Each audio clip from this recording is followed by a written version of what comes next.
Channel ka siguruar dokumentin e Këshillit Evropian që parashikon mbështetje ndaj Shqipërisë për hapjen e bisedave të antarësimit me Bashkimin Evropian. Vendimi final ende pritet, por në draftin e konkluzioneve të takimit të 26 qershorit, ministrat e jashtëm të BE-s propozojnë hapjen e bisedimeve për Shqipërinë. Sipas dokumentit zyrtar të Brukselit që ka siguruar Top Channel, parashikohet që Këshilli Evropian të mbështesë hapjen e negociatave të antarësimit me Shqipërinë në fund të muajit. Nuk dihet nëse do të ketë aprovim final, ndërsa liderët e vendeve kryesore kanë pikpamje të ndryshme për zgjerimin e Unionit tani. Por në draftin e konkluzioneve, përgatitur për takimin e 26 qershorit të ministrave të jashtëm të Bashkimit Evropian, 2 ditë para takimit të krerëve të shteteve, propozohet hapja e negociatave të antarësimit me vendin tonë. Duke pasur parasysh përparimin e mësipërm dhe në veçanti e curi në 5 prioritetet kyçe, Këshilli vendos të mbështesë hapjen e negociatave të antarësimit me Shqipërinë. Por nuk parashikohet që Këshilli Evropian të japë një datë, teksa shprehet se me qëllim mbajtjen e konferencës së parë ndërqeveritare, ai nënvizon nevojën kritike që Shqipëria të konsolidojë më tej progresin e bërë në reformën e drejtësisë, veçanërisht përmes vetingut, dhe të prodhojë të tjera rezultate të dukshme në luftën kundër korrupsionit në të gjitha nivelet, të luftojë krimin organizuar, veçanërisht kultivimin dhe trafikimin e drogës, duke mbajtur dhe thelluar momentin aktual të reformës. Këshilli i bën thirrje Komisionit Evropian të mbikëqyrë nga afër përpjekjet për reformat e mësipërme në Shqipëri dhe do të vlerësojë përparimin në bazë të një raporti të Komisionit përpara mbajtjes së konferencës së parë ndërqeveritare. Këshilli fton Komisionin të fillojë punën e nevojshme përgatitore.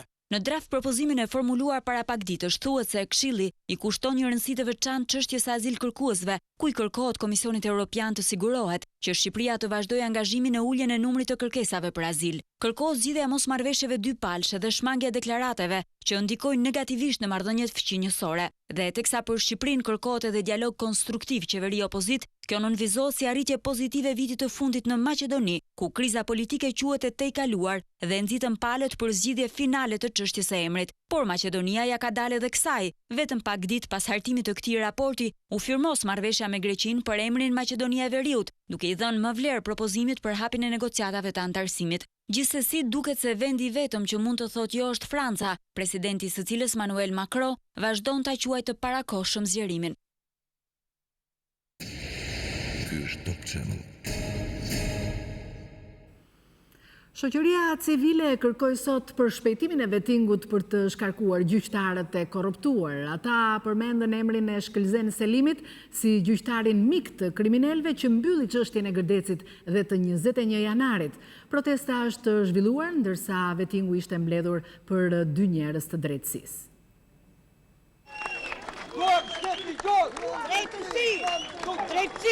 Kur procesi i vetingut ka hyrë në muajin e 4 dhe gjatë kësaj kohe janë kontrolluar vetëm 15 njerëz të drejtësisë, shoqëria civile dhe qytetarët protestuan në hyrje të pallatit të kongreseve. Me thirrjet Duam drejtësi, qytetarët protestuan në kohën kur po zhvilloheshin 2 seanca dëgjimore. Ata kërkuan për shpejtim të vetingut dhe me pankarta në duar hodhën akuza të drejtë për drejta ndaj disa gjyqtarëve të korruptuar. Ne jemi mbledhur sot këtu për të kërkuar që vetingut mos vonojë më. Drejtësia e vonuar është drejtësia e mohuar. E mbaj mend këtë shprehje nga ambasadori amerikan, por kemi dëgjuar edhe familjarët e viktimave të Gërdecit dhe nuk e kuptojmë që gjykatësit e Gërdecit vazhdojnë e vjedhin ende. Shkëlzen Selimi, miku i kriminalëve dhe politikanëve kriminal, qëndron ende e nuk u ngop me korrupsion. Protestuesit kërkuan shkarkimin e tyre nga gjyqësori dhe hetimin më të thelluar të pasurive të tyre. Duam drejtësi. Po ecet me hapat e duhur për vetingun? Po të shismesa shokojmë, ka ngelur në vend. Si qka për popullin që kapen për 1 gram drogë, të merret edhe masa për të tjerët. Qytetarët kujtuan se nuk është dhënë ende drejtësi për Gërdecin dhe 21 janarin, pasi sipas tyre nuk janë dënuar fajtorët. Ka ardhur ora që ky gjykatës të zhduket nga drejtësia. Boll më! Vetingu të nis punën me kriminalët e vërtet, vetingu të jap drejtësi për Gërdecin, për 21 janarin, vetingu të godas gjykatësit që nxjerrin vrasës e mafioz nga burgu.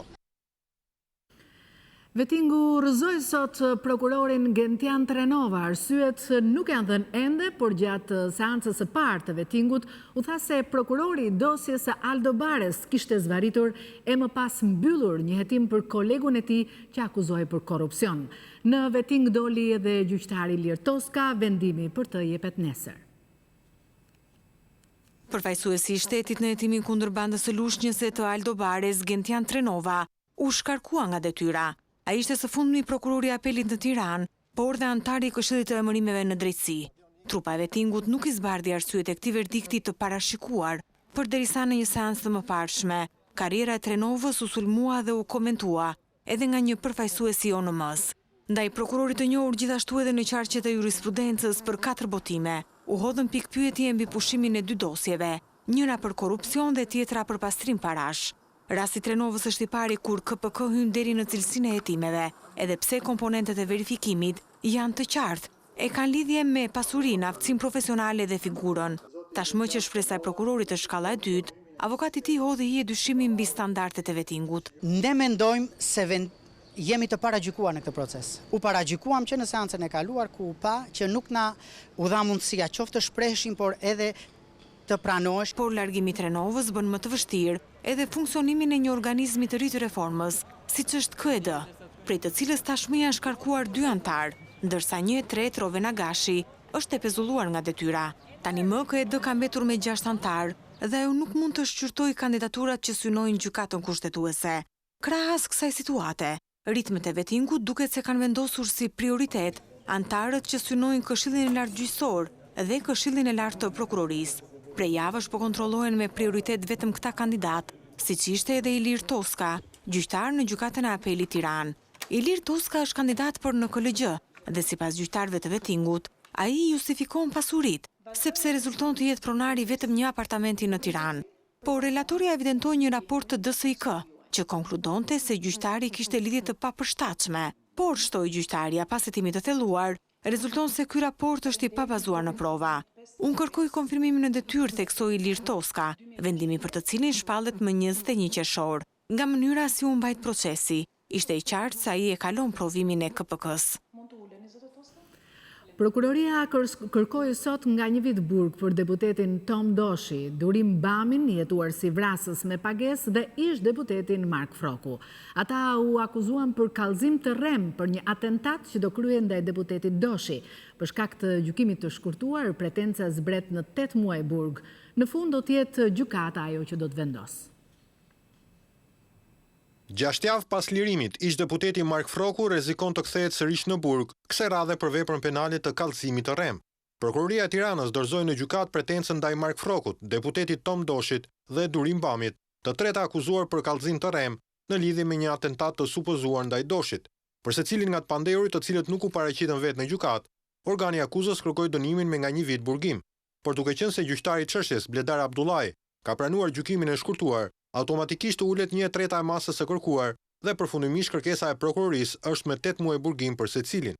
Sipas konkluzioneve të prokurorisë, Doshi, Froku dhe Bami kanë deklaruar të dhëna të rreme në lidhje me një atentat që supozohej se ishte organizuar për eliminimin fizik të deputetit Tom Doshi. Nga verifikimet e akuzës, ka rezultuar se këtë fakt e ka deklaruar i pari Mark Froku në një takim që ka patur me Doshin.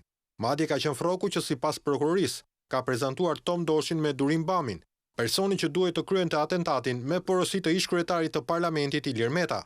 Pikërisht për këto dëshmi të rreme, prokuroria i ka akuzuar për kallëzim të rrem, ndërsa avokatët e 3 të pandehurve, ndonse kanë kërkuar gjykim të shkurtuar, nuk e kanë pranuar akuzën dhe pretendojnë pafajësinë e klientëve të tyre.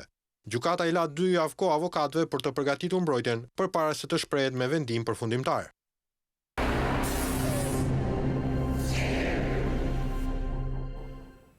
Sheshi Skënderbej fitoi pak qaste më parë në Barcelonë çmimin europian të hapësirës më të bukur publike 2018. Në konkurim nga gjithë Europa ishin 500 qytete, ndërsa juria kishte përzgjedhur finalistët. Shqipëria përfaqësohej me 3 projekte madhore mes 25 finalistëve, ku përveç Sheshit Skënderbej konkuron edhe me lungomaren e Vlorës dhe shëtitoren bregdetare të Himarës. Çmimin në Barcelonë e mori kryebashkiaku i Tiranës, Erion Veliaj. Deklarata e zëvendës ministrit të brendshëm në një televizion gjerman për mundësitë që ka Shqipëria për të pritur refugjat shkaktoi debat sot në kuvend. Deputeti Flamur Noka tha se qeveria kërkon ta vendosë vendin nën thundrën e ISIS. Socialistët kërkuan që mos përhapej panik. Ministria e Brendshme sqaroi se s'ka asnjë plan për ngritjen e kampeve. Një deklaratë e zëvendës ministrit të brendshëm Julian Hodaj për televizionin gjerman ZDF në lidhje me kapacitetet e Shqipërisë për të pritur emigrantët u kthyen në temë debatin e Komisionit Parlamentar të Sigurisë Kombëtare, ku opozita akuzoi qeverinë se do të sjellë në Shqipëri 600.000 refugjat sirian. Shqipëria do të kthehet pikë pari një epicentër ku do të mlidhen terroristë, është trafiku i qenieve njerëzore që po përgatit Edi Rama.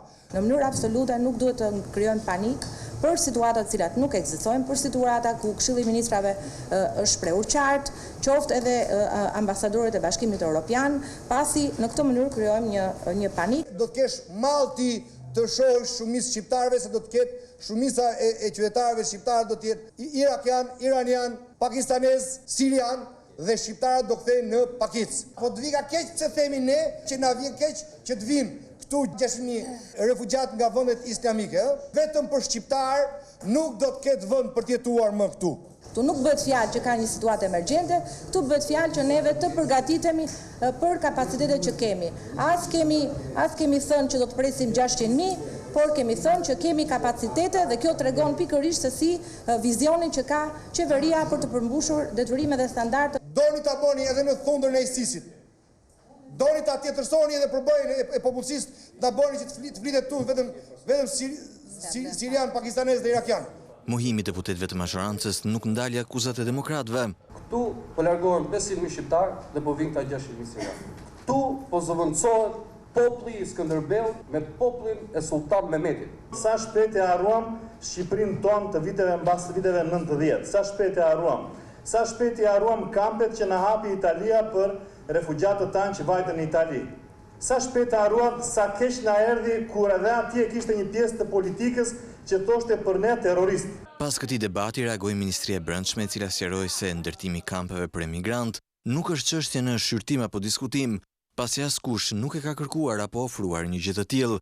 Sipas Ministrisë së Brendshme, zëvendës ministri Hodaj është përgjigjur pyetjes së ZDF-s mbi një situatë hipotetike se çfarë mund të bënte Shqipëria në kushtet e një emergjence emigrantësh. Përgjigjja e zëvendës ministrit Hodaj thekson sqarimi ka qenë se Shqipëria e ka treguar gjatë luftës së Kosovës se është në gjendje të përballojë këto emergjenca. Në Tiranë jetojnë me qindra të ikur nga vendet e lindjes së mesme. Disa si refugjat lufte, disa si emigrant, ata i gjenë në zona të ndryshme të qytetit, ku kanë krijuar mini kampet e tyre. Një pjesë si kanë hyrë biznesit. Ne sot do t'ju tregojmë historinë e Salimit, palestinez, dhe gruas së tij siriane, Livin. Ata janë njohur në Liban, e më pas janë zhvendosur këtu në Tiranë për të jetuar. Ndjekim Kristi Gongon. Historia e Salim dhe Nivin nuk është si ajo e mirë azil kërkuesve nga vendet e lindjes së mesme. Salim është palestinez, ndërsa Nivin siriane nga Damasku, por dashuria e tyre nisi 4 vite më parë në Liban, në vendin ku ishin zhvendosur për të punuar. Pas një viti u martuan dhe zgjodhën në mënyrë ligjore që streza e dashurisë së tyre të ishte Shqipëria. U martova këtu, ngela shtatzën dhe tani kam një djalë. Ai është shqiptar, është thjesht emri Palestina Siria, por ne jemi të gjithë njerëz, jemi njësoj. My brother he live in Germany. Vllai im jeton në Gjermani, por ai shkoi atje në mënyrë të gabuar. Mua s'më pëlqen kjo mënyrë. Unë dua të punoj. Nuk doja të shkoja për azil dhe të më jepnin para. Doja një biznes dhe kështu t'i fitoja ato. Në Shqipëri asgjë nuk pagova, vetëm rreth 40 euro në ambasadë për vizën. Është një vend i mirë, më pëlqen. Nëse s'do të më pëlqente, sigurisht do largohesha dhe nuk do të qëndroja. Me ardhje në Tiranë, çifti palestinez hapi një bar, ku tregojnë se pavarësisht jetesës së qetë këtu, fundi i muajit është i vështirë për të përballuar. Nuk është e lehtë, lokali që kam është me qira, shtëpia ku qëndroj gjithashtu, dhe në fund nuk të ngelet asgjë. Megjithatë, Salim nuk e haron Palestinën. Ai shprehet se edhe pse djalin Omarin e ka lindur në Shqipëri, i flet shpesh për vendin e tij. Le të shkoj ku të dua, unë prap do e dua vendin tim. Të gjithë thonë Palestina, Palestina, Palestina, por asnjë nuk ndihmon. Askush nuk thot gjuna për njerëzit që vdesin atje, gra në moshë, burra të vjetër, fëmijë, është shumë keq. Për këtë çift që shpreson së shpejti të marrin pasaportën shqiptare, Shqipëria është bërë toka e tyre. Pasi brenda një shtëpie, mendojnë ata, duhet të jesh i lirë. Ti mund të hysh dhe të dalësh kur të duash. Përndryshe, ajo nuk është më një shtëpi, por një kafaz.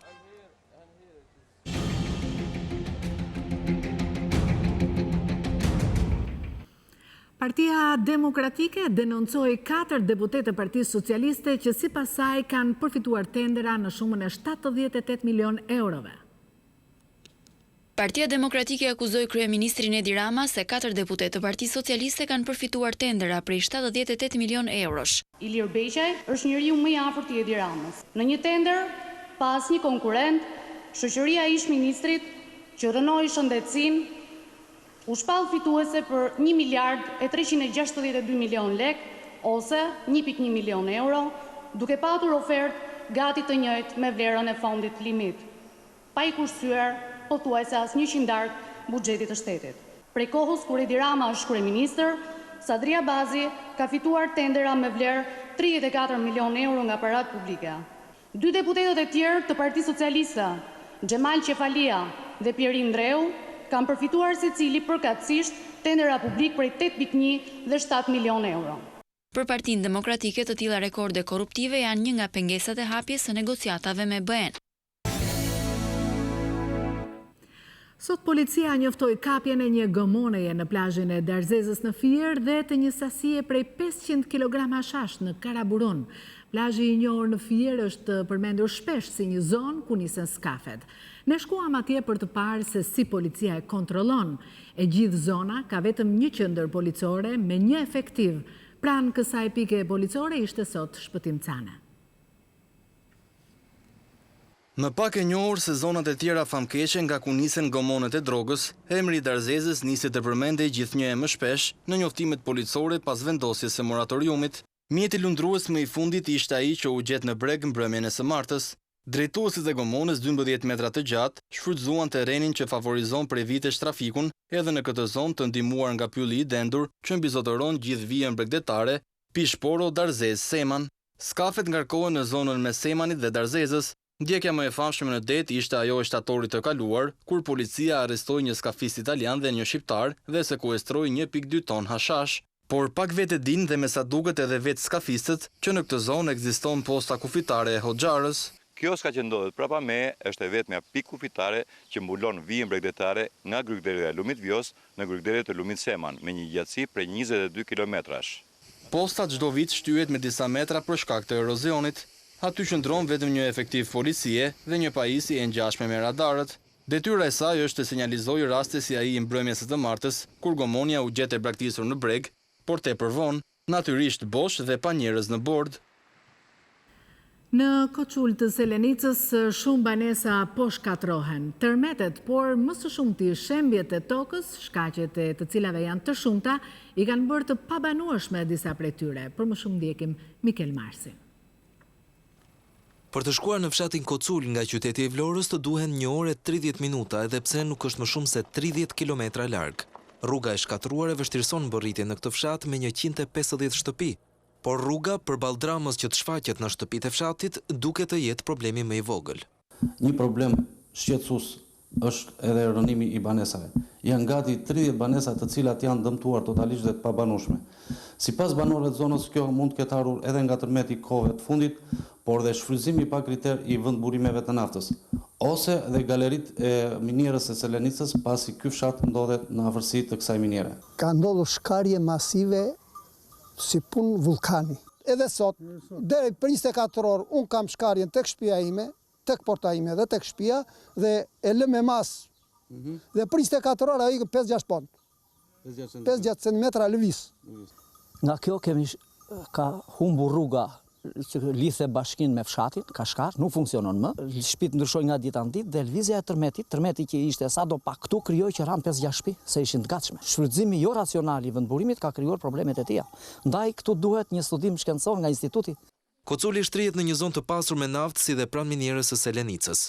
Por ajo çfarë duhet i jepte begati zonës, duket se është kthyer në një mallkim. Banorët fajsojnë shfrytëzimin pa kriter të këtyre burimeve nëntoksore për dëmet.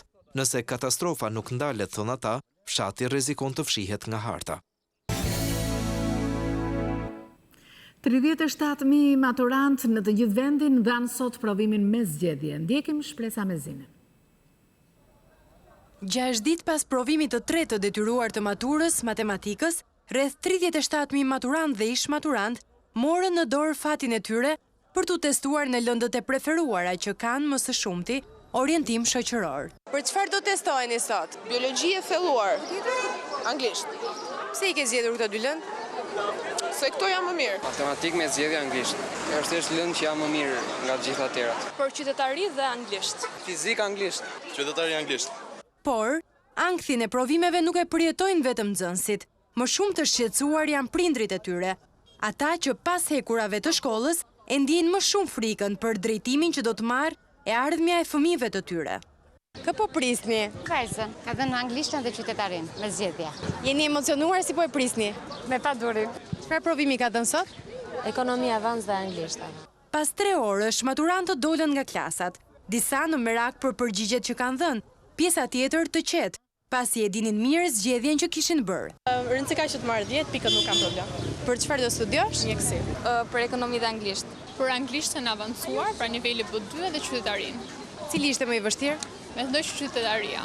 Duket se nuk është më vetëm një perceptim që më të mirët duan të largohen nga Shqipëria. Një maturant i shkëlqyer që do të fitonte në çdo fakultet publik në vendin ton, thotë se ai dhe bashkëmoshatarët e tij kanë 1001 arsye për ta lënë këtë vend. Nuk funksionon sistemi arsimor, nuk ka meritokraci, gjithashtu edhe mundësitë që ofrohen punësimit nuk janë të mira.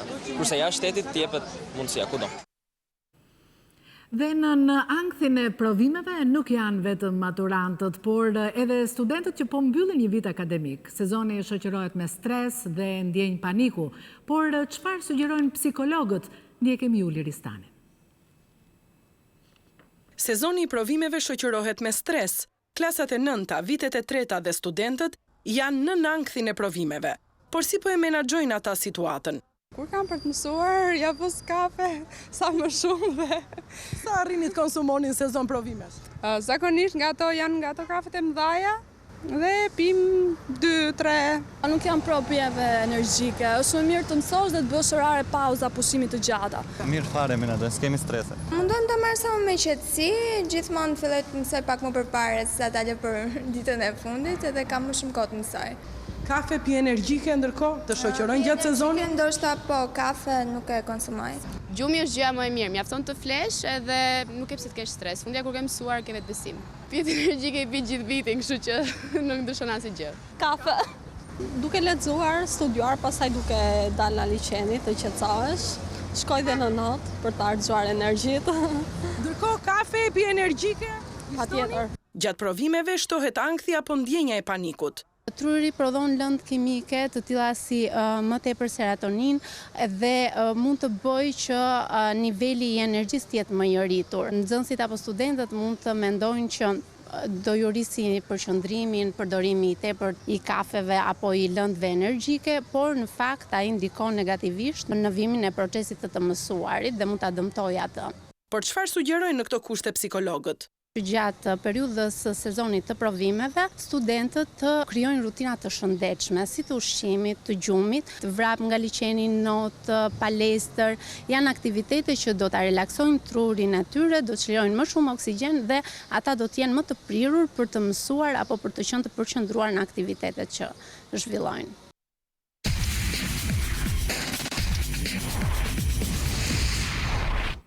Ronaldo i dha 3 pikshin e parë Portugalisë, ndërsa Maroku bën gati valigjet. Ndërkohë Uruguay dhe Rusia siguruan kualifikimin për në fazën